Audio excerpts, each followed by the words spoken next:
Roman came and had a few harsh meetings with us in those few years when he was more present, and this was translated, which makes it even harsher. You know, the Russian translated. It was like, you're waiting for the translation going, it's not going to be good, you know what I mean?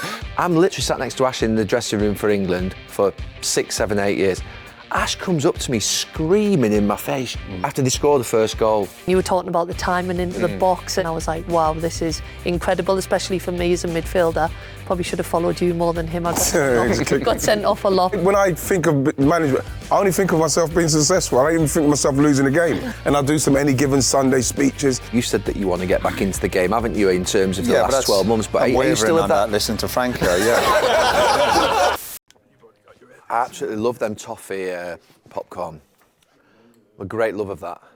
Toffee popcorn, honestly. They're the raspberry ones, no? Who got the chocolate? Is there a bit of raspberry? Are they the raspberry? Are they? I'm going to have one now. Confirmed Thank raspberry. you. Confirmed. It's been confirmed that they are raspberry mini rolls. Have you still got the pub, Frank, by the way? Yeah, I have, mate, yeah. Oh, it's so beautiful, that pub. It's got a little old pub. You own the building, don't you? Nice one like me. Honestly, I ain't got to worry about the pension. What's that? What's a pension? go to the pub. It's pub in London. It's down a little street like with Georgian houses, and it's a beautiful little pub on the corner. Sharing is caring. What's it called? The Chelsea? Chelsea Pig. The Chelsea Pig is good. So it was always called that, and you just bought it? It's called the Pigs here. And I used to go in there a little bit, and it came up. My dad, to be fair. Yeah, your dad. You see, dad used to go in there. It, yeah. If you need more tea, thank you. Yeah. You two look You got like it? No, you've got it. start a brawl at a football match. Yeah. Are you sponsored by them? Stone Island. No, but I just something. I just like it. It's just. Yeah, but it's a nice one. But why? If Pep wears it, he's cool. If Pep wears it, he's cool. I wear it. I'm a football hooligan, Jill. You know what I mean? You do look like my 15-year-old nephew right now. Chill, you're a bit very aggressive today. But so I take it off and put my T-shirt on. Am I losing my confidence? How often does this man lose his confidence about his clothes? Want me to change it? I'll change it. If you can change it, that'd be amazing. That'd be amazing. What's that? Change what? Be eternally grateful. What for? For the sound, because otherwise Oh, the he's mic's gonna be pulling right neck. It wasn't that great anyway. To be fair. I was going to message you because, you know, after you were saying about my car, right? Your G-Wagon, You know, so I broke down on Christmas Day for 4 hours in the car, and I was going to actually text you. But where were you driving though for 4 hours? I was going up to... No, I was on the side of the motorway for 4 hours. I was going up to Sunderland. To a dinner. There must have been a dinner on an Well, awards just my thing or family something, did. yeah. No, it was Christmas Day. Christmas But why don't Day. you just leave your car and get an Uber or something and get away? All the way... What? Leave your G-Wagon and just get a... On the side of the I road. wouldn't sit literally on the hard shoulder for 4 hours. You can't just leave your car on a bloody motorway. Are you not allowed to leave your car on the motor on Christmas Day? No, I don't think so. But this highway motorway The weeds would have been thing gone when you got back. turned up like to help us. And then they were like, oh, is any of you like ill in the car or anything? I was like, no. Oh, they thought Christmas Day they're going to help us. When my daughter plays football, would you mind just signing this thing? Signed it and then pissed off. What, never sorted it out? No, just left us. Righty. He walks in, doesn't have to show his lanyard, just walks in, Jamie Carragher, Liverpool. It is Anfield. Right, makes sense, right? But they know who I am as well. They know I'm not going to turn up at Liverpool without a land. So literally, can we see your pass, please? You've not asked for his pass. Yeah, but Gal, you can't... You not asked for his pass. Why have you asked my pass? Gal, you can't give it the big one. I'm not giving it the big one. You did, because like you didn't show him your pass. It's his job to see He your don't have to pass. show his pass, but I do. Yeah, it's Anfield. It's Jamie Carragher. Quality. Yeah, but you're Man United. They could do that just to wind you up. I thought it worked as well by the looks of things. Is that your first one? Is that your The second? second one. I've gone now. I mean, I can feel I'm in. Oh, nice, huh? Yeah, it's so nice. You feel bad though when it's this time of the day? No. No? Not cool. Should we get on with it? Ian, I like the tank top. Well, thanks, Gal. You've still got a Labrum. polo neck on. No, this is the roll neck, but I don't need... The mic couldn't fit on that. Why? Oh, the mic. The mic couldn't fit on it. So I wore something that can accommodate the microphone, Nice. which is still amazing. It just happens. Looks good. Thank you. Must be midnight now, is it? Right. Right. Right. Welcome to Stick to Football, brought to you by SkyBet. And joining us this week is the Chelsea and England legend, Frank Lampard. What have you been doing for the last few months? Obviously, you were at Chelsea at the end of last season, but what have you been doing since then? Enjoying a bit of time out, actually. Trying to be a good dad. Good How's that working out, Frank? Yeah, I think it's going all right. No, it's going all right. No, I suppose it's one of the pitfalls of management, obviously, is when you're out of the game, because you want to work, but you've got to appreciate I certainly learned appreciation over the last few years. I've been managing for 4 or 5 years now. The year at Everton, I was up close to here actually, away from the family a lot. Probably didn't realise until I came home what I'd missed, because my boy was like a year of age at that point. My daughter's 3 or 4, now they're 5 and 2. And spending time with them has been a great thing for me. Because even when you're managing, you're present, but you're not so many times. Do you know what I mean? So I've really appreciated that. A few other bits outside that I've always done. Sort of, when you're unemployed as such, like full-time employment, everyone thinks you're available every day. So it's like, do you want to go for lunch? Do you want to do this? And I just like being at home a lot, if I'm honest. Yeah. So, just being happy out of the game and watching a lot of football, doing all those things. Has it changed your perspective on anything in terms of whether you want to go back into management or whether you think, no, actually, now I'd like to do something different? No, it hasn't. I enjoy it. And that's, if you ask me in the heat of a moment in management, I think it's probably the biggest highs and lows you can have in the game, especially from comparing it to a player, because I think you take so much more responsibility. So when you're working, sometimes you'll have moments where you're so high, back of a good result, or you're low because you've got problems, you've got issues, you're trying to get results, whatever it is. But I think when you come out of it, I think probably the best thing I think about experience for me as a manager is not, you get better tactically, you might find different ways you want to play. But I think it's learning as a manager to deal with those parts of the game. Learning to not be, I think young managers can be really intense on yourself. Yeah. Every result that goes the wrong way, you're searching yourself. You can end up putting a lot more pressure on yourself. Yeah. So I think there's any balance I've found, it's like I want to work again. And what little bits can I do better maybe for myself to handle the obvious roller coaster that it can sometimes be.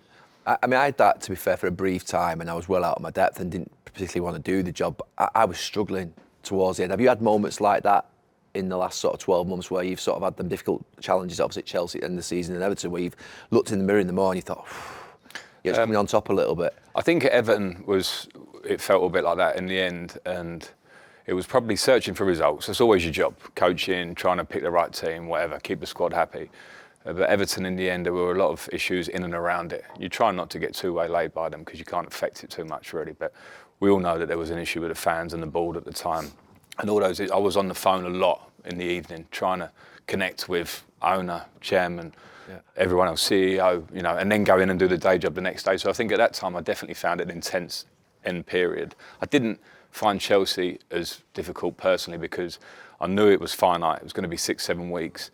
I learned very quickly in my head what the issues were there. And they were not my issues to solve long term. I don't want to sound like I palmed them off. It's just you want results, but at the same time, if you go into a place where you go, there's a lot of problems here. Can I turn it around in 9 games when motivation has just gone down? And I actually came to peace with that a little bit. I wanted to win games because it's my own reputation at the same time. But at the same time, I wasn't so bad there. Probably at the end of Everton would be the biggest spell where, and you know what, it's a challenge. It sounds a bit corny. It makes you a better person, better coach probably after. Because you maybe learn next time, like, you know what, all those phone calls I had, maybe I didn't need to get so involved in them. You have to be respectful, to speak to your owner and stuff. But those phone calls, were they with the ownership and the problems that they're having related to what's happening now, or were they related to the sort of, if you like, the fact that they couldn't come to the games and the sort of disagreement with the fans? What, with the FFP things that are going on now, that was all obviously happening when you were there. What were those phone calls about? I think a bit of everything. Some of it definitely was about the fans and the board, and I felt for the board. It's not easy to speak about when you're in it. You have to put on a media face as a coach, and sometimes you don't want to go against the fans. You don't want to go against your own board. You go against your own board. That can be fatal for your job. But at the same time, I had a lot of feeling for people. Like the chairman has obviously passed away. Bill Kenwright was a great support to me through the time. Really opinionated, loved the club. Was Mr. Everton, and had a lot of. You end up very sensitive to the fact that this man can't come to games. You can have opinion on all the details, but this man's given his life to this club. Denise, my CEO, was incredible. Was trying to really put in a football plan. But at the same time, we got to the point probably, we were struggling for results a bit come January after the World Cup and the break in the season. And one of the problems I found at Everton was that we were trying to work a football plan. Kevin Thelwell came in, sporting director. Denise was like, football plan recruitment, what are we working towards?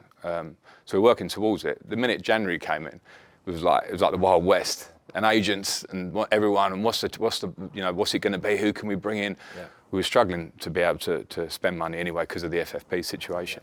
I desperately wanted to bring in some players, and in the end, even after I left, I think it was another week, Sean came in at the back end. Couldn't really make any moves anyway. Anthony Gordon left the club.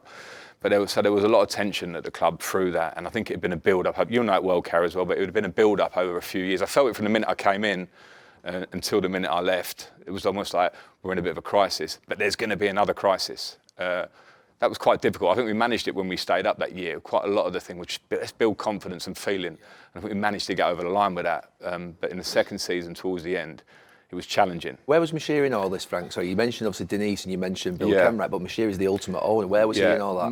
More remote in terms of not being present, which is fine. I worked with Roman Abramovich for years. He wasn't present. We won a lot of things. You don't have to be present.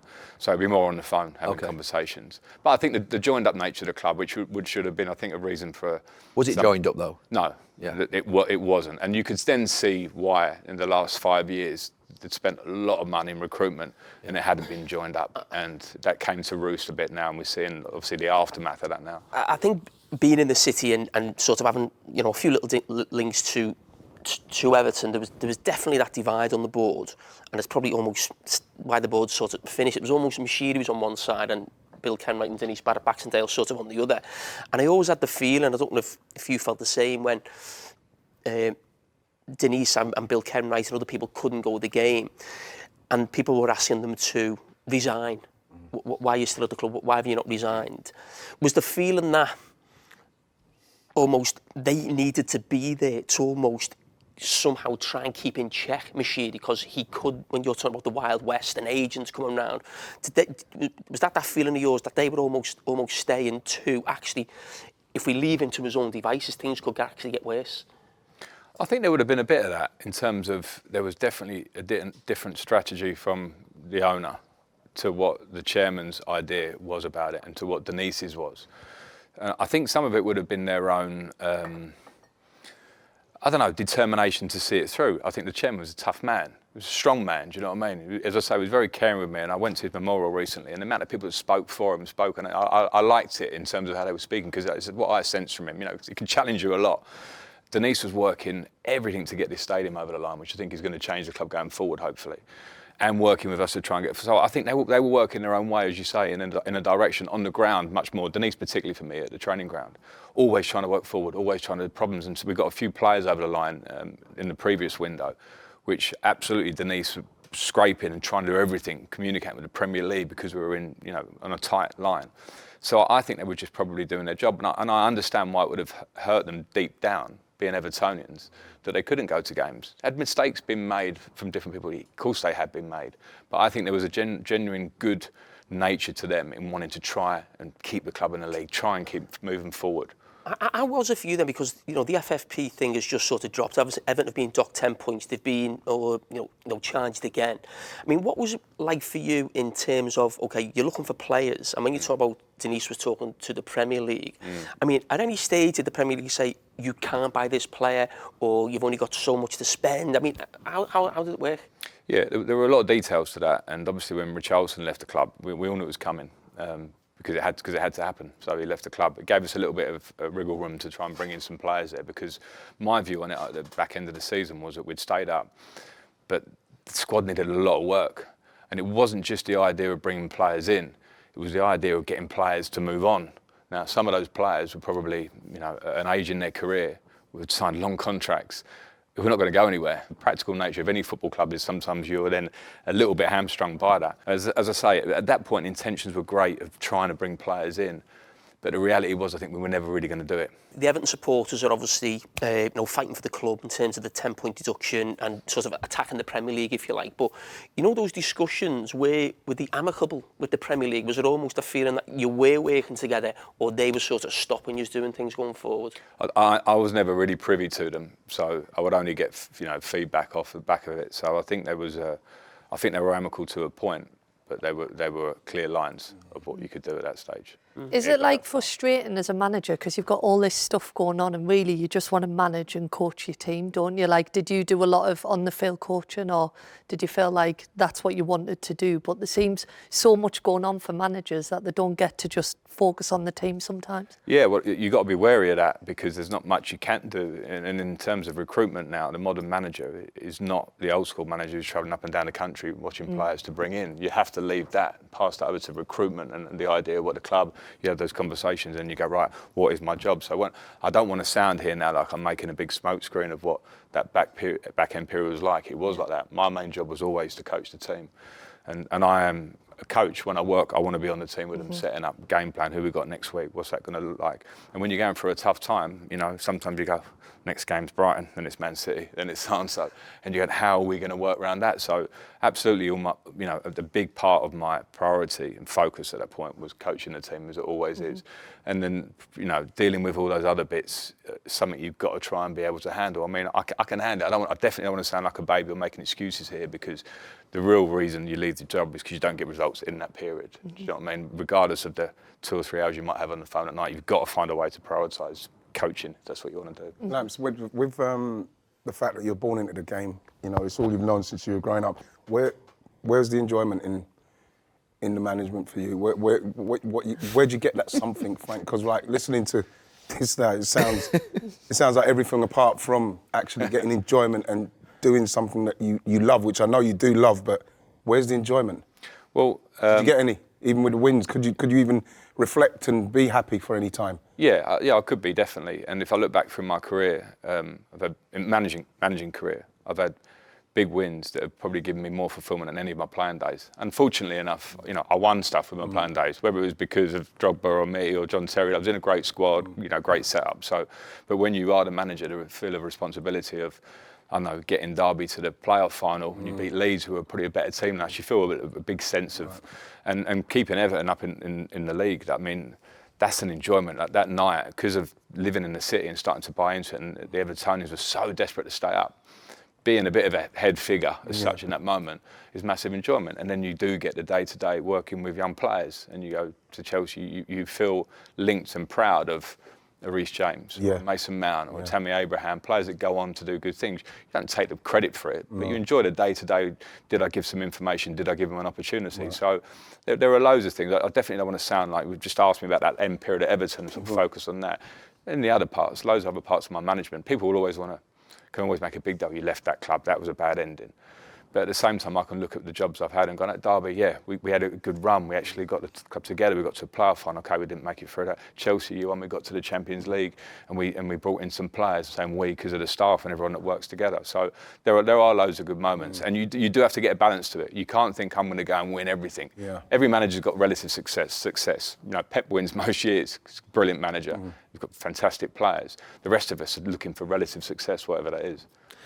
Roy, where are you on that? I mean, you obviously have said, Frank just said he wants to get back into the game, and you said that you want to get back into the game, haven't you, in terms of the last 12 months? But are you still at that? Listening to Frank. I'm sorry about this. I'm going to bring it on a bit more upbeat. You just ended Roy Keane's managerial career. Sorry, Roy. Appreciate it. No, it is. Do you want to get back in? Are you serious? You want to get back in now? It's got to be. Can I go back to it? Not that you're going to get the Real Madrid job, but it's got to be the right challenge. It's got to be the right club. It's got to be the right contract. So can you bring your staff? And I discuss this all the time. I have had opportunities, but sometimes you get offered a contract. I go back to I look at it. If I do get offered stuff, a bit of self-worth. Is the deal right for you? Whatever. I'd like to go back in, but I'm not desperate when I sign any contract for anybody.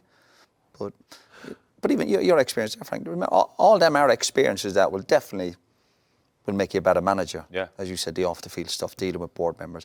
That is tough. That can sap your energy when you. And maybe some clubs there's a crisis. There's always a crisis in there. Yeah. And maybe Everton will be one of them for the next few years. Fighting relegation, dealing with boards, and at a club, unless you're at a really well-run club, there are those challenges off the pitch. If it was just about going in and working with a team, it'd be great. Is one of the things why you want to go back into management is that people talk about the day-to-day and it gives you something to do. I mean, for me, I always think about you with the Ireland job. Whether that would work for you. Obviously, that wouldn't be day-to-day. But would that be something that really something. Yeah, international football. I enjoyed it when I was a coach there for a while. I like the dynamics of it, again, where you're not in every day, and it's not about bringing players in and I suppose, dealing with the board every week or whatever it might be, and the academy, yeah, that does appeal. I did enjoy the dynamics when I was coaching with Martin, with the Irish team, yeah. But then we had a little bit of success, and you look back, when you've had a little bit of success, then it's brilliant. But obviously there's disappointment. So yeah, that would be, that could be an option, Jim. Oh. Big online. It's a nice one, James. We got it out of him. We got there in the end. See the headline, he's keen. He's keen. Nice one, Jill. Love Jill Scott, man. Go on, Gal, what are you going to say? The last question on Everton, you mentioned, I think, earlier on about Moshiri's strategy, and you said that obviously what Denise and Bill Kenwright were doing was trying to defend what was going on. But what is the strategy of Moshiri at the club? Because a lot of Everton fans probably wouldn't know. Yeah, I'm not exactly sure about that.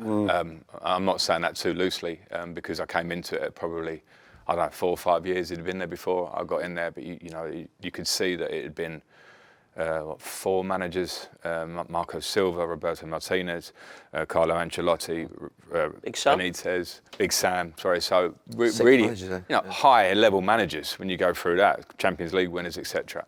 And I came in, and you could see with the squad that in terms of the squad, there wasn't a strategy. And this happens at football clubs. New managers come in and want to go a different way. So, but if you can have a bit of a strategy of what you want to be, I wasn't sure what it was because we were having conversations about, Frank, how do you want to coach a team? Now I've got an idea. You go, okay, I want to do that. I go, but we're going to have to recruit a bit for that because I can't make this team exactly what I want it to be now. Yeah. Which is probably why at the end of my time, when we stayed up, we went to a back 5 and we were really compact. We engaged the fans. We got up the pitch. Anthony Gordon was flying at that time, and we got some pace in the team. And we fought our way out of trouble to it. And it was great for me. Like the idea of having an experience when you're in a tough moment, you become a better coach. But in terms of what the club idea was at that point, no. And again, I don't want to sound like this is making a real negative on Moshiri or the big decision makers over those years, because I'm sure they did it because they brought Everton to make it into a fantastic club that was a success. Who wouldn't do that? You'd be crazy not to. It's just maybe when I worked at Man City for a year at the back end of my career, and I went into a structure. I was a player, so you don't know everything, but you look at it and go, this place is going to go places because there's a vision. And they're going to go away, and then Pep Guardiola comes a year later or whatever. But when you lose a couple of games, it's not like, oh, what are we going to do now? Sack that, change that. It was almost like it's going to go, and it's going to go. And obviously at Everton, it hadn't had that for whatever reason. But you were smart. You were smart when you went in first, Frank. Obviously, I'd listened to you and I watched some of the first few games, and no doubt you were trying to play a kind of an open game, and that's what you used in your career. But at least the penny dropped for you when you first went in, going, listen, lads, we need to shut up shop here. Yeah. We need to play a certain way. And that's management, isn't it? Yeah. Because people talk about what's your philosophy, what's your plan. We all have great plans until you walk in the door, and then you see a certain group of players. You go, listen, we're short here. There's lack of confidence. Everton have to stay up. That is the priority. So it's about results. So that's, to me, that's what management is about. So. Yeah, I found as well the easier part of that is for me was that when I went in, it was written all over the faces of the players. So I tried to go in and go, right, we're going to be a bit, not expansive is the wrong word, but, we're going to play a bit. And the idea, we beat Brentford in the cup in the first game. Then we lost a couple of games on the road. Then we beat Leeds well at home. And we were pressing, and it was like 4-3-3-ish, a bit 4-4-2, but we were doing everything we wanted to do. And then we went and got spanked in a few games away from home. And I could see that the players, it wasn't a big ask to say, you know what, lads, we're going to protect here now. Yeah. And we're going to have 5 at the back. And then we did get some results with it. And we had the Goodison thing, because in that time for me, we were beating Man United at Goodison, we beat Chelsea at Goodison, and the crowd were rallying behind us, and it was giving the players, a massive lease of life. So it was, we got over the line. It was a really interesting coaching situation for me. I learned a lot on that front, and I've got to say the elation of staying up was definitely one of the. Was coaching about just tuck in, lads? Tuck in, let's sit in, yeah, go along. But and at Everton, it worked at the time, and it kind of sometimes that type of play does suit Everton, doesn't it? I think it does. Seamus Coleman, a good character for you, Seamus. Seamus was amazing. Good guy, yeah. From the first day I sat with him to now, I messaged him the other day because he made his, 15 years ago? That was incredible, that. It's amazing. And what a player as well, by the way. I remember him playing against him, and I didn't really appreciate it, so I went and worked with him, because at that point he's 33. But it wasn't just what he did on the pitch, it's what he did off the pitch. His standards, his humility, everything about proper team player, honestly, family man, but there's not a bit of him that's not genuine, and he wore it on his face when we were struggling. It was like, I really care about this. You want to say to the other players, but he'd speak in front of the players on his own. I remember we spoke about you once, I think, on Monday Night Football, and you'd had a dig at the players, so they're not good enough or whatever. and he used you as a reference point. And he went, I was watching Monday Night Football last night. Did you watch it? To all the players. Yeah, all the players. Probably 90% put it on what? And he went, and Jamie Carragher said this. And it wasn't necessarily a dig at you. He was probably using it in a smart way. It was basically going, don't accept that. Do you know what I mean? As players and as managers, we have to take some stick. Do you know what I mean? But the only way to do it is to react to it. And it was a bit of a turning point for us. I can't remember the exact moment of it, but he was always the man to do that stuff. You never He was a bit funny with me on the last game of the season. I never thought you'd be motivating Everton. That's most Premier League dressing rooms on a Tuesday morning, that, to be honest with you. See what he said? I'm just listening. I'm thinking to myself, I'm still trying to find the joy. I don't know. If I'm a little bit the same. Yeah, because when I think of management, I only think of myself being successful. I don't even think of myself losing a game. Honestly, Frank, I don't even think so. I'm thinking, well, I watch some things and I think, wow, I wish, if I went in there and I'll do some Any Given Sunday speeches and I'll get the lads going and we'll play great stuff. But then I've not heard anybody tell me about the joy of it. I had this conversation, I thought you might remember this, about 10 years ago. The first time I ever did punditry, we worked together on ITV, I think in the Euros 2012, and Gareth Southgate was on the panel and Roberto Martinez. And so 3 managers, or I had to go management, and I was stuck. Yeah, 2 really good managers, yeah. Sure, Jim. And when we were going to the bar after the show, I think Gordon Strachan was there as well. Yes. And everyone was talking about sort of the problems and this. And I said to you, why did you do it? And you said, I remember you saying to me, you said, being a manager's like a night out. You know, you're having a night out on Saturday, you get up Sunday morning, you go, never again. And then you get to Friday, you put your gear on, you know what I mean? And that's the type of thing. Yeah. Just like, I don't see that much. Yeah. Do you not miss being on the grass though? Like now. Oh, you know what? I hate that saying. It doesn't mean what you think in Liverpool.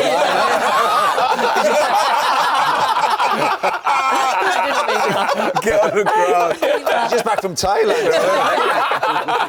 No, but I do. get I on the miss grass. it. I don't know. Just I want to go into No, coaching. I don't. I can't stand it. I don't miss. Do you not? I don't. No, I can't People stand always it. say, "Oh, miss the dressing room." I don't. But not even just kicking a ball about. Oh, No, I loved it, but it was just like that. Oh no. Was punditry not enough for you, Frank?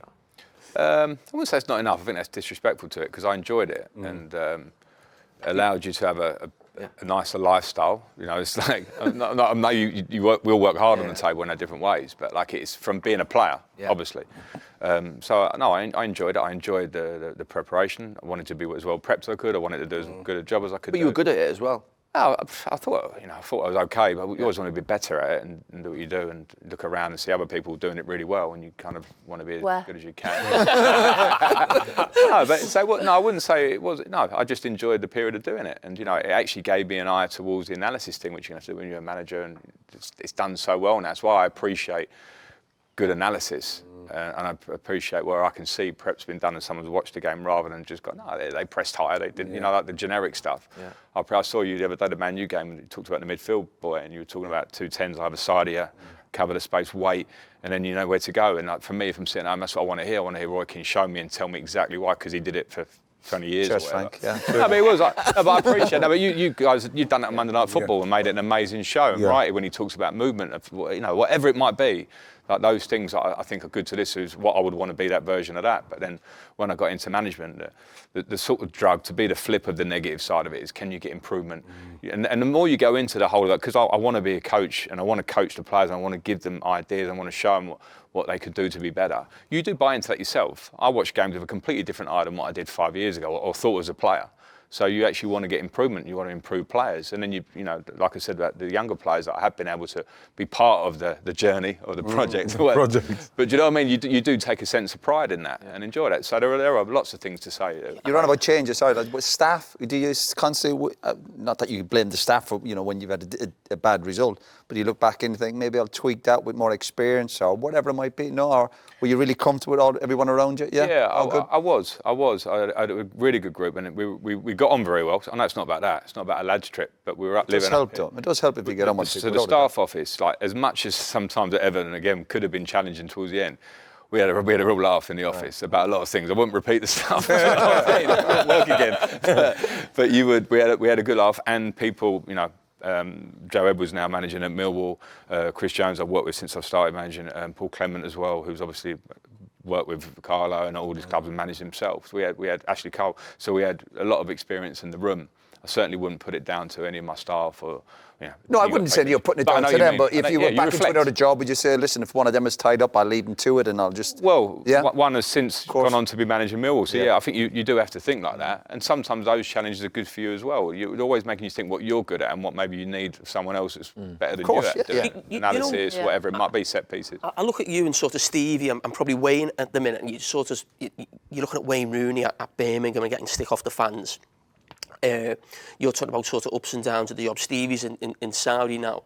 And do you think you almost want to be a coach? You're a coach and you're a manager now. That's you. Because when I worked with, say, Brendan Rodgers or Rafa Benitez, they're going to be a coach or a manager till the 60-odd. It's just that's their thing. Do you not sort of envisage in the future you being maybe an ambassador somewhere, or maybe working for UEFA and doing a TV gig? Are you in the management stuff for sort of thinking, I'm going to give this another sort of 4 or 5 years and then try and get out? Or do you see this as going into your sort of 60s? I don't go beyond the 4 or 5 years. I think you probably have to have that, because I think if you don't, you could probably easily get waylaid off of it, because there's a lot of challenges. Now I'm sitting waiting for an opportunity. You might go for a job and you don't get it, or you might just be waiting around. And so I think then you could go down different routes. I think I know exactly where I'm at, that I want to do it because I do enjoy doing it. And it's probably a deep down desire to get better at it and do the best I can at it, because I've always been like that a bit as a player.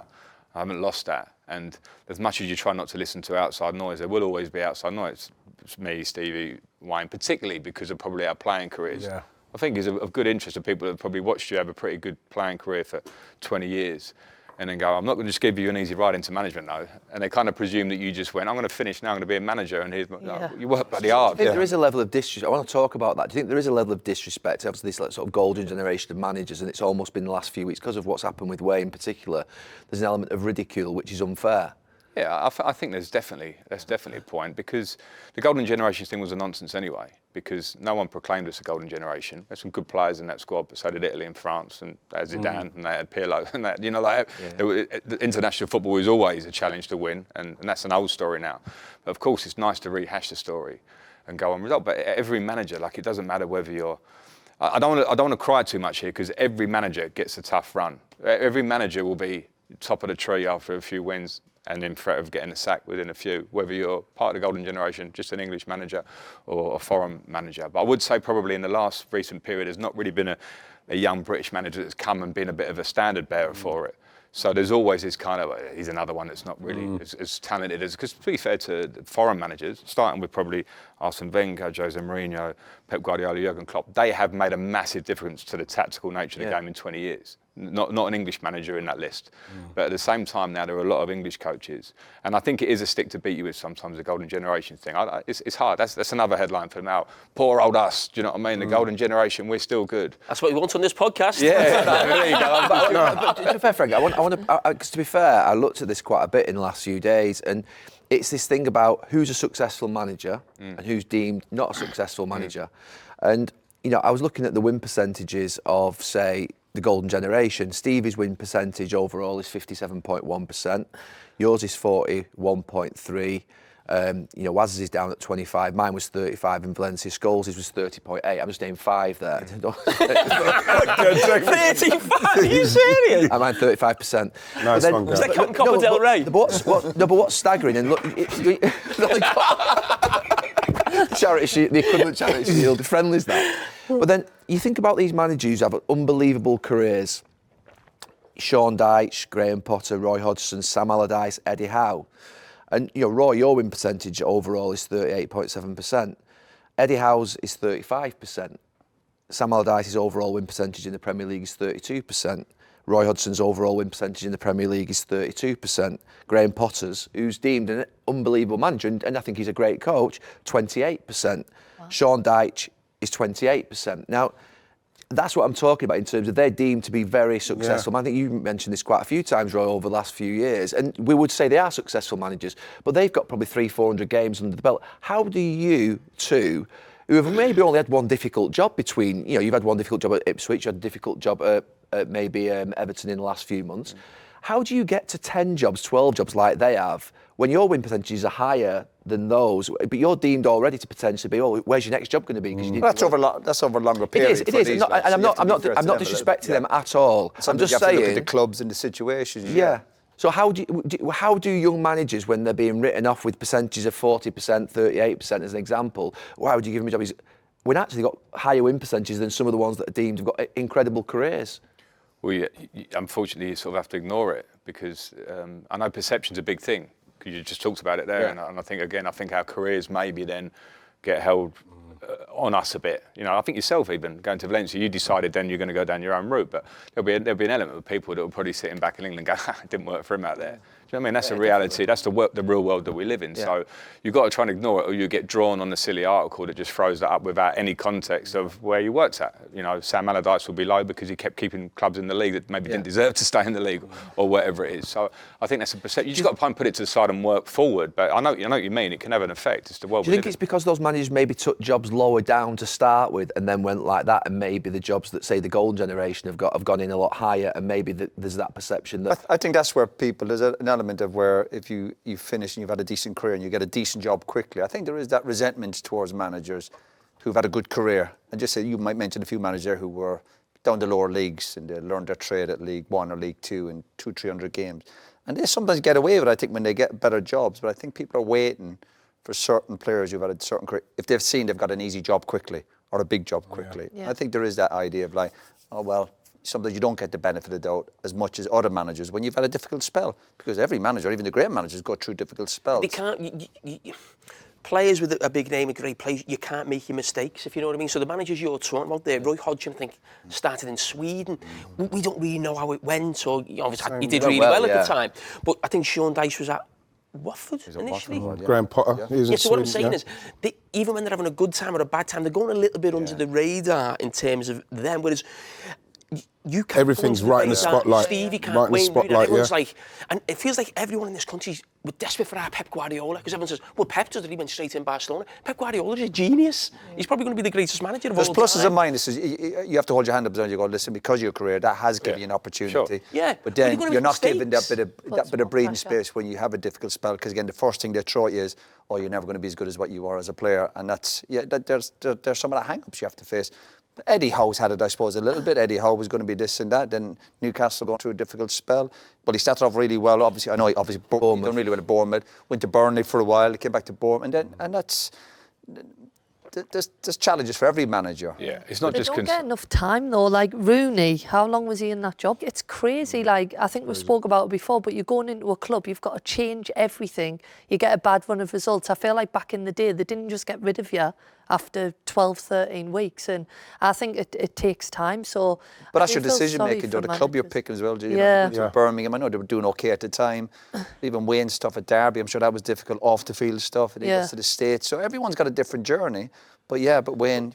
But a lot of managers say you don't get enough time. Of course not. Obviously not. No. But it ramps up as well when you get a manager that's weren't doing badly, you know, and then it feels like boom, okay, stump man out. Instantly you're under pressure. It's a horrible situation. We've mentioned golden generation and send our best wishes to Sven-Göran Eriksson, and I know you like talking about the golden generation, but there's this feeling, Frank, and I don't think I've ever spoken to you about this, that we could have been set up better, we could have potentially been more sort of progressive, we should have achieved more.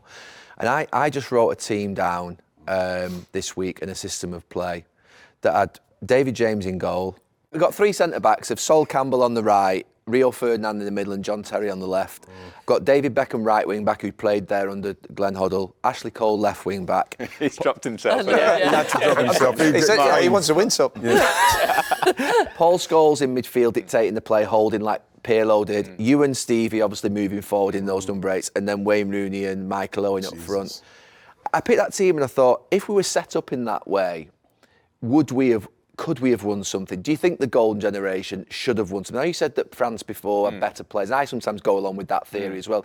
But do you think there is an element of us potentially being set up in a more progressive way that could mean that we would of being able to keep possession more and do more in tournaments? Because you were part, obviously, of the 2004 and 6. And I think it's such a long conversation, this one, because, and I float a bit with it, like you said there yourself, because I do think at times we were probably too rigid. And when I say that, I took from my own personal experience of playing in World Cups against teams that were not at our level. So I'm not talking about France and Italy now. That's a different, playing against Ecuador. So that were keeping the ball off us. And that were keeping the ball in the field because they're outnumbering us in the centre of the park. So the things that maybe me and Stevie get used to doing, where we had numbers or we were used to, now you're just trying to cover space and you actually get a bit mentally done with it in the game, going, why is this happening? And I think we were probably struck, and that would be, Fabio Capello, one of the greatest managers in terms of his record in Italy, coming in, went with that very rigid structure as well, because that was his way and he'd had great success with it. But for us, I do think, but there are a lot of factors to it, like the Paul Scholes factor. Scholes is an incredible player. I remember when I sort of first got into the squad, I probably upset the apple cart a little bit because I was another one that was sort of attacking midfield, and now you've got three of them. And I know Scholes went on the left of a diamond, and we had decent Euros that year, but we got knocked out.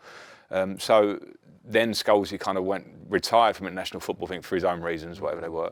Then went into that kind of deeper role at Man United and became a quarterback and was unreal. Now you can casually look back and go, why didn't you just put Scholes there? Yeah. But he wasn't playing at that there, point. He wasn't playing there. He was arriving into the box. I remember scoring those 2 goals against Scotland in ball over the top for you. And at that time, he was an incredible player throughout his whole career. But the circumstances had changed, and so there were Wayne and Michael didn't quite play together in that two that much, like Wayne, and then Michael started to get his injuries, and then Wayne came into the team. So it was never as clear cut. It was a good squad, and maybe with some different, layering, getting another body in midfield for sure, I think would have helped. It certainly would have helped. But were the dynamics of people together? Was a lot of egos? Was you'd hear stories about Liverpool against United. Was that all going on? There was a bit of that. So if you're looking at good players on paper, it doesn't mean the dynamics in the group is going to come together. Yeah. And England do have that now, don't they? They have that togetherness. Yeah. I think Gareth Southgate's really focused on that, which and does help. Massive credit for that. But for all the experienced players, could they not, the group, deal with all that stuff? Because they had expectations week in, week out at their clubs. We've got to take that on the chin, I think, as the players for that one. I think it was a bit of naivety. Look at my mid-20s or whatever I was when I got into the team full time. And I look back now and I would go, I probably did sit with the Chelsea boys on the table too. Yeah, and I was the same. Didn't link with them. I think you just take that one on the chin. It doesn't mean we would have won or lost the game necessarily, but over a period of time. But even the expectation, Frank, the group of players should be going, there is expectation, OK, not everyone's going to be best pals together, but talking about pressure playing for England, but you were getting pressure week in, week out of your club, so I'm surprised that was that would kind of really creep into the camp and affect players, when a lot of these players were winning big trophies at their clubs every season. But it's hard at international football when you've had that massive game, haven't you, like Arsenal, Chelsea, Liverpool, and then you meet up with England, and it's like you've had to be the biggest rivals, and then suddenly the next day you're like, come on then, let's get on with it. So I used to sometimes find that a little bit difficult. It was kind of like leave your club hat at home and then now run international. And same with style of play as well. You go from playing a club football in a certain way and believing in it, and then you have to go away with Phil Neville at England and believe in his style of play and have like an open mindset and stuff like that. And sometimes you're so drilled in by your club, aren't you? Because that's your philosophy day in, day out. So was it a case of sometimes when that golden generation came together, you had the Liverpool lads that believed in a certain way of playing, the Chelsea boys, or maybe. And again, I think we have to take responsibility, because that is the test and of international football. You have to be able to go and be adaptable and understand what basically the Chelsea lads, wasn't it? It was the Chelsea lads. Well, we got told for about 6 months after we got knocked out of World Cup. Everyone, me, John, and Ashley were getting pelters. Everyone let us know it was our fault. That's what Neb kept telling us when he came back. So you wouldn't believe them Chelsea lads. But Sven was linked with the United job, wasn't he? He was supposed to be coming in. But you all liked Sven, didn't you? You used to come back. Absolutely. Yeah, we really liked him. But and to be fair, I've always taken the sort of same opinion as Frank, that I look back and think of as players, we disappointed him, we fell below our standards, and other countries had great players. But then I just think when I look at sort of how we played under Terry in Euro 96, or maybe Glenn, and I think of how we were rigid for about 8 years, as you were at Liverpool, quite rigid, weren't you, and sort of compact in defence, and then it's very difficult to get out from that, and the ball was being kept off us by teams that were inferior to us. And you wonder whether it would have been different if we'd have gone for a more sort of progressive system or something. It's a question. Yeah, but when you changed it with Glenn. No, Glenn was before. Yeah, but when you changed it with Terry Venables was he not playing? Terry Venables, it was Terry Venables, and then it was Glenn. Yeah, but was that Terry Venables making like inviting you to play a nice style of football? And, yeah. No, absolutely. That's what I'm saying to you. We played different systems. But you still didn't win. Why don't you just say that? No. point that. It is a good point. No, but you have this in your head. If we played a certain way, we could have won. No, you still listen. As you know, still fine margins. Yeah. You still have to get over the line in certain games, and so even when you did start playing and you were having more possession and getting more balls in the box and brilliant strikers like Shearer, listen, it still came up short. I think you're right, but what I would say about that is I think when I hear players talk about Euro 96 and maybe the World Cup in 98, it feels like there was an enjoyment. Yeah. I mean, I was in the squad without really being in the team, but I don't ever felt like we enjoyed it that much. You know, the tournaments, because you'd sometimes get a result, but everything felt like a grind, didn't it? You know, it just didn't feel. But the Euros was in England again, Jamie. Yeah. Sorry, I'm throwing a spanner on the works here. But when you're playing at Wembley all the time, you get that momentum, then it's going to be good, isn't it? It's more pressure. And obviously, lads are based in England, you got family. Surely all that comes in because a lot of Ireland would do it. When you go away and you sometimes been away for a kind of long spell, didn't seem to suit certain countries because you'd always hear the Brazilian lads, they love being away for 4 or 5 weeks together. But as you said, especially if you think lads weren't getting on that well together, that does make it a long tournament. You're away without a doubt. Were we that bad? Was it that bad? I don't think it was that bad. It was. No, I don't think it was that bad. No. No, I'm not saying it was that bad. I'm just saying. It was it was them. Was it? It was you. Well, Scotesy never used to like going away. For example, Scotesy used to come back. You're on about why, Scotesy kind of retired from England. 2004. He was still fairly young, but he used to come back and he didn't like it. I would think the Man United boys. I'm not pinning on you. It is. We were a generation slightly younger than you, the Chelsea lads. So when I remember coming to the squad and looking at the Man United tab and going, ooh. Like that, you were the governors of the room. But Gary, you wouldn't in a negative way. Would Gary made an effort, Frank? Sorry, you were fairly quiet, weren't you? You wouldn't have gone over I just can't visualise you going over to the Chelsea lads, for example. It was good when there was a cause. You know what I mean? Yeah. Strike. It was a strike. Union man. Union man. 1-0. He was great. Gary was the kind of person that when you go back and they say, what was he like? What's Gary Neville like? You say, not sure. Yeah. Because when we used to go over United, he'd go to bed early. I couldn't imagine him sitting down all night. Only sit on the Man United table. Having a card school. Did he get a card school? I love Gary. That's my point. Dinner was 7 o'clock. So you get there maybe a couple of minutes before. They're already on the dessert. Honest to God, the Man United, they're all sat there, they're done.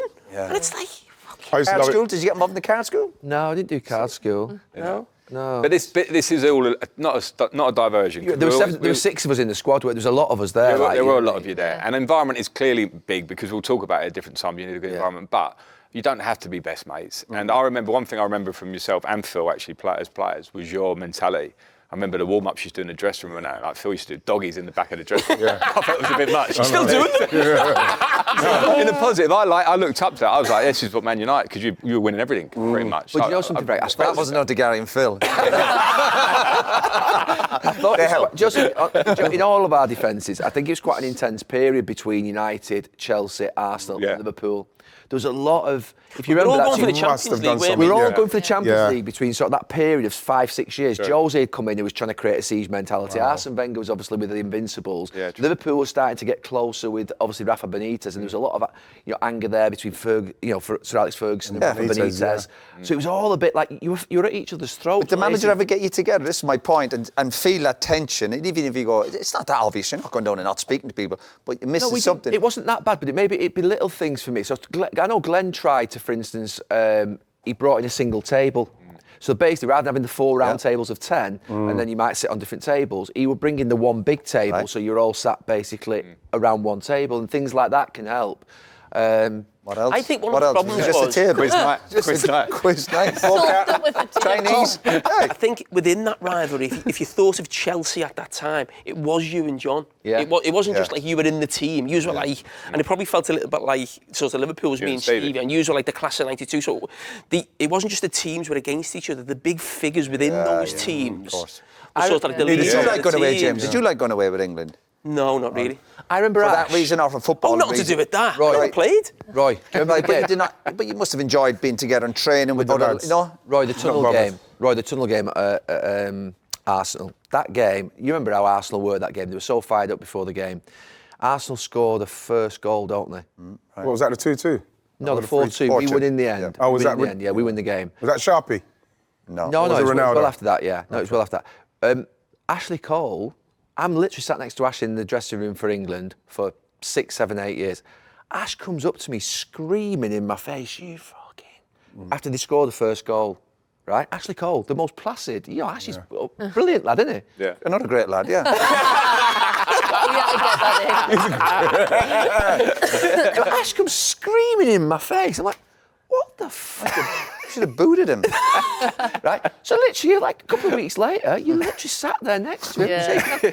So much was going on. You obviously with Chelsea, there was that type of thing going on. Rivalry. It's like, The rivalry took over. Really? You have to put No wonder it you won aside, nothing. though. Jesus. This is why Phil did so much work on environment when he came into the England job, I think, with us. And we did. I loved going away with England. I absolutely loved it. And I think especially tournaments, you are away, maybe he'll have you 2-3 weeks Did Phil prep. bring you together as a group? Yeah, he did. He really did. Yeah, his work off the pitch was really good. Serena carried it on. And I think when you're in a tournament, you have the 3-week prep, maybe at St George's Park, which there's not a lot going on. It's great facilities. And then you go away. So you could have like 8-9 weeks together, which is a lot. And if you take away the on the pitch time, more of it is obviously spent around each other. And I absolutely loved it. And I think that's why we ended up doing well, because you have to enjoy it. Like playing for your country is the biggest thing ever. And I'm sitting here now and I find it quite sad that at times you just didn't enjoy it, because you look back and it should be the best days. I don't think there's any England squads like you mentioned, like the golden generation that had the competitiveness amongst the team like that generation. None, not in England. Right, Frank, when I finish with Chelsea, go back. So Chelsea now, but Chelsea to start with, but going back to when obviously Jose joined. What was that like? What happened at Chelsea when he arrived, and what impact did it have on your career? Well, as a group, he brought a huge self-confidence that rubbed off. We all saw the press conference, and we all felt it the minute he walked into the room. So I think we were a good group, good players. So he came into a team already that had come second, I think, the year before. Had a bit of a core of a British. The dressing room, we sort of not ran the dressing room, but he had that strength within the dressing room. I think in that first year we got Didier, got Big Pete, Carragher came in, so he went bang his 4 other players, top players, to make you a better team. Set us up in a pretty simple structure, 4-3-3, but at the time it was seen as a little bit forward thinking, but not much to it looking back. But it was more for me the mentality of we're going to win, and I'm telling you so.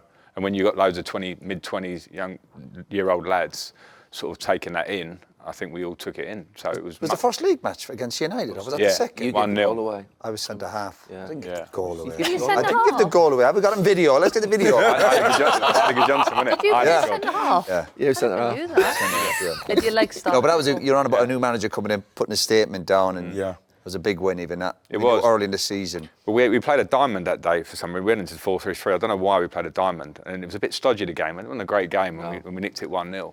But then as we got in, as we hit the ground running, all new things which are fantastic man management. You'd sit there and go, the next 6 games we're going to win that. It was new to us. Do you know what I mean? No one had come in with that bravado. Yeah, and we're going, well, we will. Then that kind of it went through to the team. And on a personal level, it was probably pretty similar. It was like I was, a good player. I was getting better. I'd had a decent year before with Ranieri in the second year, but I needed someone. And his way with me was to kind of go, you're there, and you need to win titles now. And me being impressionable was like, okay, boss, I'll try and do that. And it helped me. Do you know what I mean? And it was a lot of that. As I said, there was not loads of information to give me about that. It was almost like, you'll be there, Makalady will be there. The other one might stay a bit more than you. There's your wingers. We do this, we do that. And, it was spot on. Some of the greatest things for me in management are simple things. Yeah. Simple things, mentally simple things on the pitch as well. You mentioned earlier when you talked about Moshiri, about he doesn't turn up, but then Roman Abramovich didn't turn up, but he was successful. What was sort of like how was Chelsea so successful and the model became so successful, even changing managers all the time? Still wins. What was it about Chelsea under Abramovich that made it such a sort of success machine, really? It was. I mean, for many years, only United won more Premier League titles. Well, then it's the players, isn't it? I think if you explain it that way, we had such a strong core of players that when the manager changed, a few would be disgruntled a bit about it, a few would be happy because they might get back in the team, but the basis of it remained that we had John being the captain that was there visually for everyone to see. Myself, who was behind that, a bit quieter, but maybe like my training, I was a bit of a standards man. Didier was like looking after the boys in the dressing room, the African boys and Essien and these ones and the French speaking and Big Pete. So we just had this, however smart it was. Big personalities, huh? Yeah. Big spine. I don't know how much, if it would have stuck with Jose through that patch and he'd stayed on. I know Jose's history now sort of looks like he moves on after a few years anyway, but Carlo left after 2 years, like top managers. So I'm not sure it was necessarily the right bit. He did manage to get over the line again with the players, do you know what I mean? And it became, the Roman sort of idea. He came and had a few harsh meetings with us in those few years when he was more present. What would he say? He'd just come in. One was before we played at Old Trafford in the Champions League. He'd just come and he'd just sort of be really harsh. I remember him saying once before the Old Trafford at the hotel game, and I think Chicharito went through and scored early in the game, Champions League quarter-final or something. And he sat down and went, and this was translated, which makes it even harsher. The Russian translated. You're waiting for the translation going, it's not going to be good, you know what I mean? And he was like, do I think we're going to win this game? No. Do I think, will you be here at the end of the season if we don't win this game? A lot of you know, and that was being translated to us. Like 2 hours before the game. Typically, we all go out like little kids go, shouldn't have been saying that before the game and all that. Yeah. But really, what he did with those... I didn't realise he was so invasive like that. He only had a few, I've got to say. He'd come to a lot of games, and in the early years, my bigger memory is him cuddling us a bit. Not too close, but, well done, high five and off, and that was great. But there were a couple of times, I remember with Carlo one year, he came in, we won the league and we won the FA Cup, but we got knocked out by Inter Milan in the Champions League. Jose was the manager. And by Jose, the bits at the bridge. Wow. And he came in and absolutely went at everybody from ourselves and manager. It was strong. And then after that, we went about 9 unbeaten. We were winning. So when we started, we won 7-0, 8-0 at the back end of the season. And we had a good team. Anelka, Drogba, Malouda, and we were strong. But we'd been a bit like that. He came in and went, bosh, and everyone walked out the room. And then we went on a big run. Not saying it was just that, but there was definitely, so when I say it was the players, there was also a cultural thing around the club there. It was like, we're winners. Coming second was a disaster. Yeah. And I felt it as well. We as a group of players, it's not the ones that go, see you later next year, lads, we're in the Champions League next year anyway. So it was his culture and mentality, really. Yeah, I think so. I think it landed, and then it was what it was. And maybe sacking managers, as much as it could have been good or bad, was a reminder of the brutality of it. So if you don't live up to the standards of the owner, and if you don't live up to the standards of the dressing room, when we were strong on that, there were loads of players that came in, like, not to say this is the reason, but Kevin De Bruyne came through and moved on, and Mo Salah and that, and they're obviously world-class players, to say the least now. But there were a lot of players that got patted away. That just worked for Chelsea, Frank, at the time. Like, I don't know if that would obviously, if you hear about owners getting involved, people go, that's out of order, it's this. What's he doing but obviously your dressing room was strong enough to deal with all that. But I love that culture of Chelsea, and in terms of they were just a winning machine. Would you like an owner coming in, Jim, if you were a player? And oh no, right? Yeah. But the thing about Chelsea at that time and changing managers, there was always this feeling from the outside that Abramovich wanted Chelsea to be like Barcelona, the way they played a little bit, and I could never understand it because I'm thinking, just win every season. I'm always thinking, why would you change that model? Because your model almost reminded me a little bit the way I'd always see like a Bayern Munich where. Big, powerful, strong. You wouldn't want to play against. You've got quality, but it's not massively overplaying. But your team, when you play against you, you're thinking, how are you going to beat them? Horrible to play against. Yeah. And I used to just think, stick, you're winning. I presume with that one, I'm presuming a bit here, but there might have been a lot of people around the ownership that would be going, oh, you've done well here, but you could play like Barcelona. Yeah. That's amazing. And I presume that might have been, because we'd probably tried that. Scolari came in, didn't he? Scolari, Villas-Boas. Yeah. We tried to be a bit more expansive, and it didn't work, really. And then when they left halfway through their seasons, Gus didn't come in and went bang, and then we went with the players. But even with Carlo and with Conte, the type of managers that are a bit more formulaic and methodical, aren't they? But the thing with it as well was I felt that the Chelsea fans didn't demand, they were not looking for tiki-taka football. They loved Drogba up front, and me joining on if we did go long, and John, like, you know what I mean? Like, there was no real desire for it, but maybe, the world was changing a bit. Tiki-taka was amazing. Let's try and do that, but it never really worked. When Abramovich came in, was he talking sense? Did he know the game? Was he like, or was he just digging people out? Did you have a run of bad results or something? Or it had been off the back of a run of results. He never declared himself as to why. It was never like, because of this. It was more of a, if I don't see you lot winning, then we'll have to make changes. It was that cut and dried. Looking back, I appreciate it. And even at the time, I was a little bit like, myself. You know what I mean? Like, you don't want to be one of those guys. It worked. Yeah, it did. Wow. It did. Moving on to modern day Chelsea, you talk about a winning mentality under Roman Abramovich. The new ownership have come in and they've tried to obviously do something completely different from a strategic point of view, sort of the 8-year contracts. do you feel like we're at the beginning of a winning? You've spent 11, 3, 4, 5 months, 3 months there last season. Do you feel like this is going to be a successful ownership and that they're at the beginning of it? Or do you think it's a little bit rabbit in headlights and they're going to have to change? I think it's definitely going to take time, and I think the strategy might have to develop as it goes, because at the minute, you can't forget the one thing that's important when you've been a winning club for 20 years. You've got to win. You've got to keep the fans happy. You've got to keep the media engaged in it in a way that's not negativity. So I think they're going to have to change. These players have to develop quickly, and I feel for the manager a bit. I'm not feeling sorry for him, but I understand that change is going to take time for those players to develop. What is he experiencing there? What did you experience at the end of last season that you said you thought would be difficult this season? Well, my feeling was, because it was a bit different for me in a way, because I probably had half the squad. I remember going through the squad on the board in the office, and it was like half the squad, at least, and it's just 30 players, either want to leave or have been told that they're going to leave. And we had 7 games to go that were going against, like, Arsenal playing for the title, Man United playing for Europe, Man City, Brentford, all these teams. You go, if we've got no, this lack of motivation with the group, players want to go, with a few injuries and stuff, it's not going to get there. So when the positive I saw at the end of the season was that those players have to go now for whatever reason. Some you might have said, could you have kept him, but whatever, moved them on and then but then you're bringing in another batch of players, which is going to take time. And the reality is as well, with younger players that don't have, you never win anything with youngsters. Like, the reality is now, you look at what Man City and Liverpool are doing, there's a gap. And it's going to take time to do that. So I'm not saying that you have to completely turn the strategy around and go, okay, now go and buy the finished article, go and buy Harry Kane in the summer, or go and buy. But I think you do have to look at going, okay, talk about spines again. We've got enough in the spine there that's going to pull us through on days, going to be vocal on the pitch, going to drive training every day. Because the manager can't do all those things. No. Players have to take it. I just look at it and I think City and Liverpool for sort of 5 or 6 years have probably been the 2 best teams in Europe or the world, if you like. And I think Chelsea almost forget that this new ownership, it's been that scattergun that you got top 4, I think, and got to a cup final in your first season. Then obviously Tuchel comes in. Chelsea were always 3rd under Thomas Tuchel. And what manager could have competed with a Liverpool or a Man City with how good they were? So Chelsea were doing...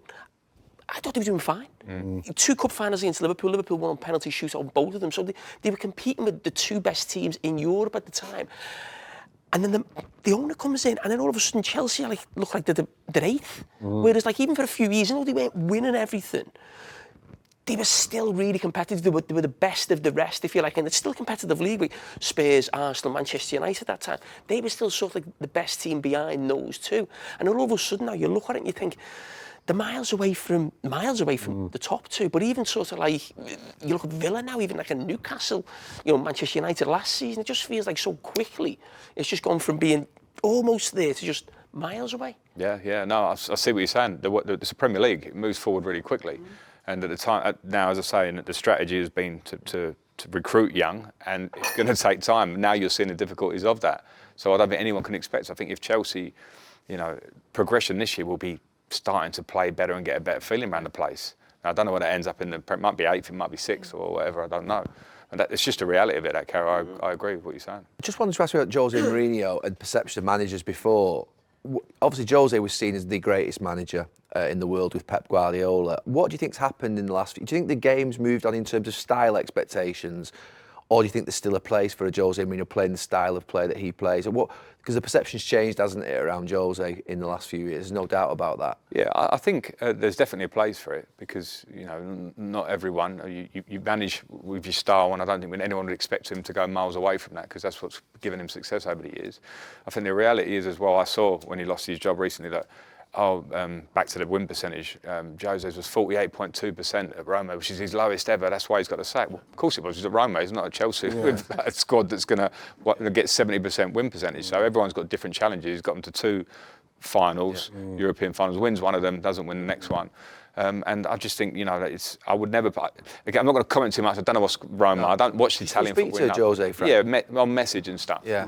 But I think it would be quite lazy to kind of go, he's still, like people talk about him in the old, being quite harsh. Yeah. He's still a big story over here. I know he is, and I know he's been sent off whatever times over there. That comes with the Jose thing. But when I look at him, I wouldn't want to think about exactly how he's with the players at Roma, because I've seen a lot of stuff this week as well. Players going, thanks very much. I know that can happen a lot. Players go, thanks very much, on to the next one.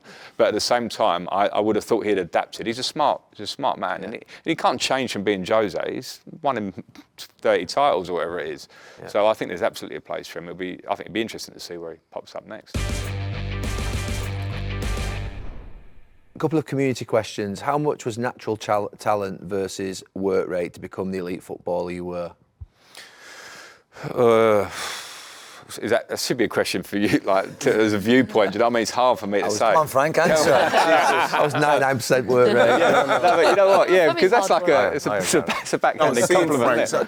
But Frank, what you can do, score goals from midfield, which is a massive talent. Yeah. I mean, seriously. Yeah, not and many people. You put a lot of work in, Frank, as well. Yeah. A lot of work. I saw it myself at West Ham, constant finishing, and I mean, everything you was doing in the hard work situation. But then obviously talent. I remember that Harry Redknapp, when he done the interview, saying he's going to be this and he's going to be that, because I always found it, Frank, very tough for you, especially when I came to West Ham with your dad and your uncle. It was so hard, even just watching how you had to react to certain stuff. This is what I remember. Suggestion of nepotism, basically. Well, yeah, and I remember when you went back with Chelsea, and Sky always sent a message, said, "Nice one, Frank. You just do your stuff." But that must have been really tough, Frank, going through that stage there.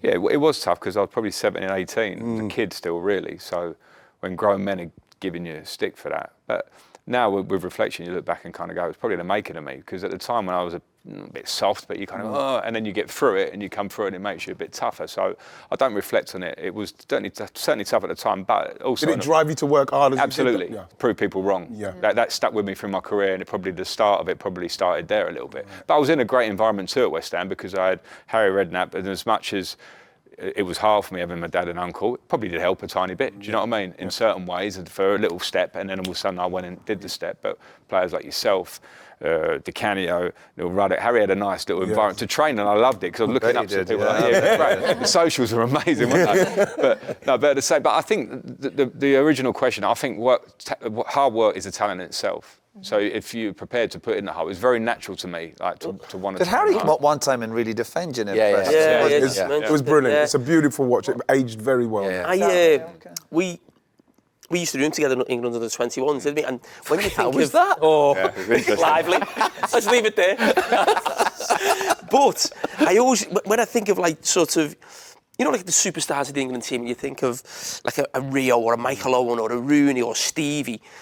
They don't do the 21s, they just go, just bypass it, don't they? Whereas we were there for like 2 or 3 years, we had to do your stint, and you don't normally see someone like that. You then became one of the stars of the team, and I think that's testament to sort of your ability, of course, but also mentality and the work that you put in as well, because, as I said, it wasn't like you were seen as a star at England under the 21s, it was like there wasn't like a clamour to get you in the squad, and myself at sort of 2021, so you sort of done that stint and didn't really become a regular for England, did you? No, 25, 26? Yeah. Wow. No, it's probably 50-50. I think in the big scheme of players that probably a player to get to that top level. Some naturally it's really evident. Others I think have got to work hard, and that's part of the game. Because when I was 17, even at school, I was probably not always the best player in the team, or West Ham youth team, say.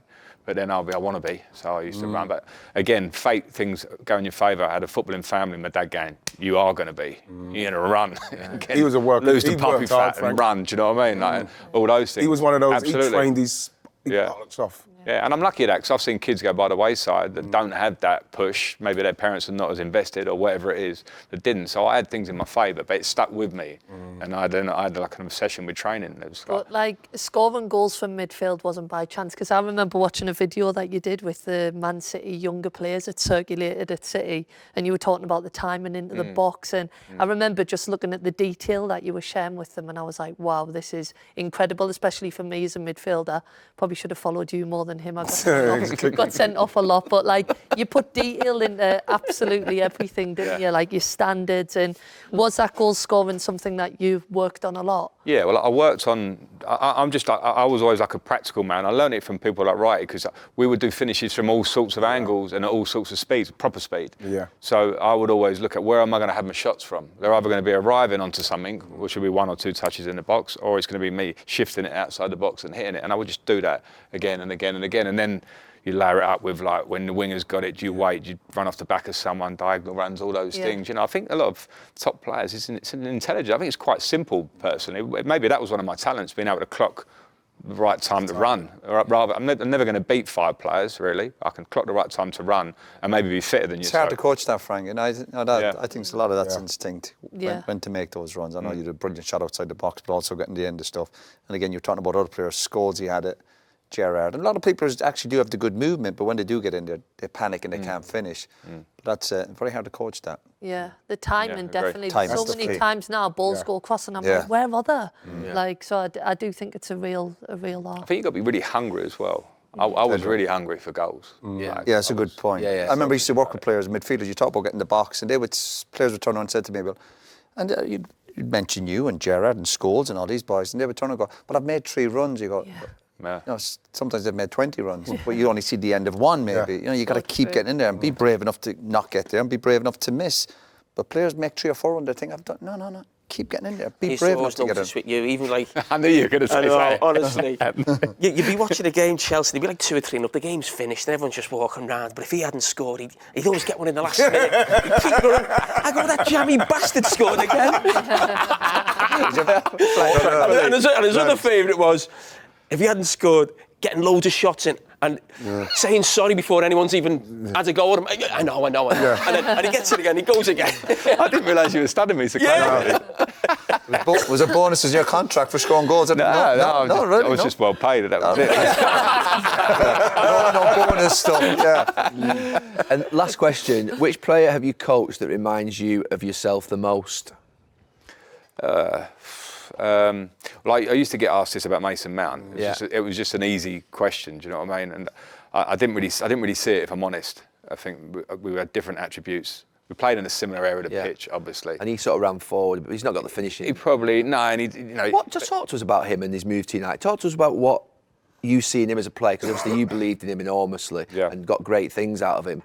He's obviously struggled in his first bit at United. Just talk to us about him, can you, a little bit? Yeah, I mean, a bit of injuries as well, to be fair, and a team that's struggling and a big negativity in certain ways. But from my point of view, because I took him to Derby, he changed everything for me there, really. Him and Tomori and Wilson, the young bit. Mason particularly, his level in training was high level. Pressing, brilliant. Off the ball stuff, brilliant. If you want to give him information, takes it like that. We'll jump, we'll recover, we'll jump, we'll recover. A great lad, good technically, very good technically. So I think he was really, I think he's really high level in loads of those areas, and a proper lad that as I say, you can give him anything. So I think he's probably suffered from a change into a bad his mentality. I look at him; he looks quite a sort of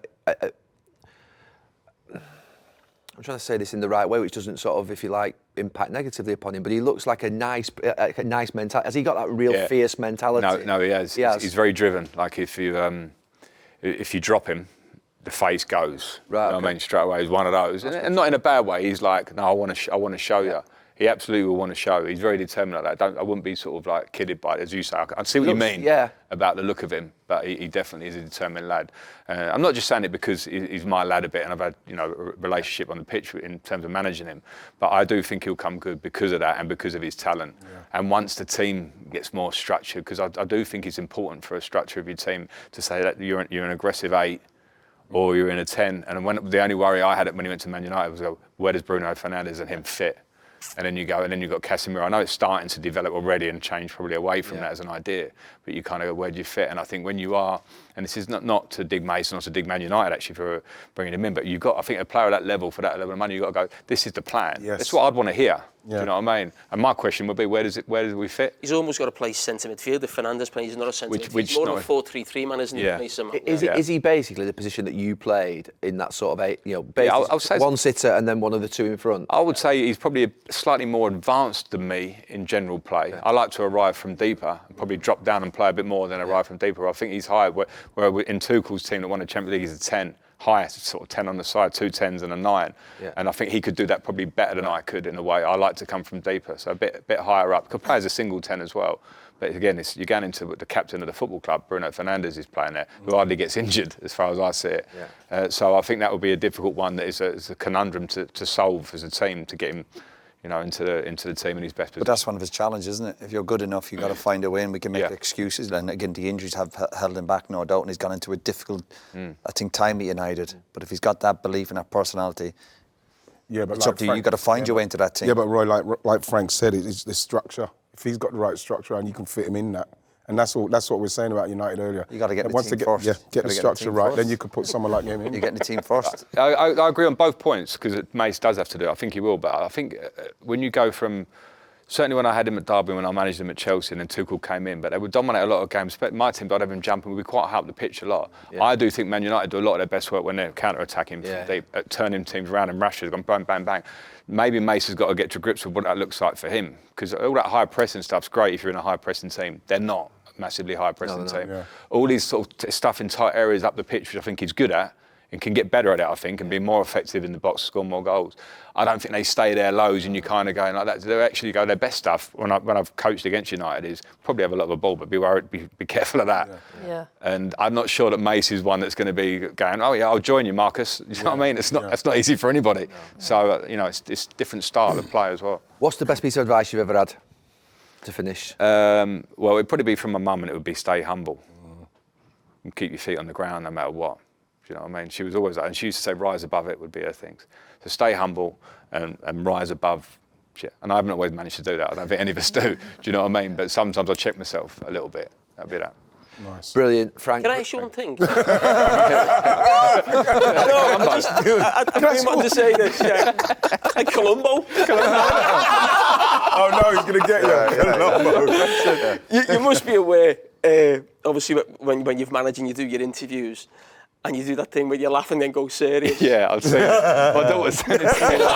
I love it. Frank, I used to love it. You never heard of that? No. You're going to go looking for it now. No. I do you know what you do, or do you try? I've tried to stop it now. Trying to stop it. No, but I have. My daughter sent it to me ages ago. Like it was a meme or whatever they call it. I don't even really. But now I've seen it. I can't unsee it. But I've done a few press conferences where I've gone, you do it and then you go, oh, shit. You know what I mean? Can't help it. Frank, brilliant. Cheers. Thanks, Frank. Brilliant. Thanks so much. Thank you. Right, Thank you. Thank you. Thank you very much. I love you. James, well done. Frank, go in the middle. Go on. Right, James, you go there. I want to be next. I want to be next to Frank.